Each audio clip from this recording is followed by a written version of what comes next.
নারীর থেকে একজন পুরুষের জীবনে যত্নশীল নারী খুব দরকার। কারণ সৌন্দর্য দিয়ে কখনো ভালোবাসা হয় না, সৌন্দর্য দিয়ে কখনো সংসার হয় না।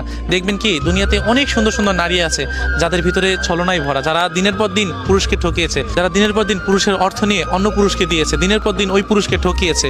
এই জন্য যত্নশীল নারী দরকার। সৌন্দর্য দিয়ে কোনো কিছু এই দুনিয়াতে যায় আসে না। যেই নারীটা যত্নশীল তাকেই মানুষ ভালোবাসার চেষ্টা করে, আর ওই মানুষটাকে পেলে জীবন সুন্দর হয়। আমরা সবসময় অসুন্দরটাকে না অসুন্দর করেই দেখি, কখনো দেখি না যে ওই মানুষটার ভিতরে সুন্দর কি আছে, ভেতরে কি আছে। আমরা সবসময় বাইরেটা দেখে যাচাই করি। এই জন্য না অনেক সময় আছে না, সুন্দর মানুষের দেখে আমরা প্রেমে পড়ে যাই, ভালোবাসতে শুরু করি, কিন্তু ওই মানুষটার ভিতরে ছলনা ভরা, ওই মানুষটা অন্য পুরুষ আসক্ত হয়ে যায়, ওই মানুষটা পুরুষগুলাকে দিনের পর দিন ঠকাতে শুরু করে। একজন পুরুষের ভালোবাসা অন্য পুরুষকে দিতে শুরু করে।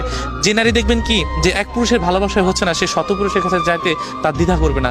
যত্নশীল নারী দেখবেন কি যে যখন ওই পুরুষটাকে ভালোবাসবে না মন থেকে, তখন আর অন্য পুরুষের প্রতি আকৃষ্ট থাকবে না, কারণ যত্নশীল নারীদের ভিতরে এই গুণটা আছে।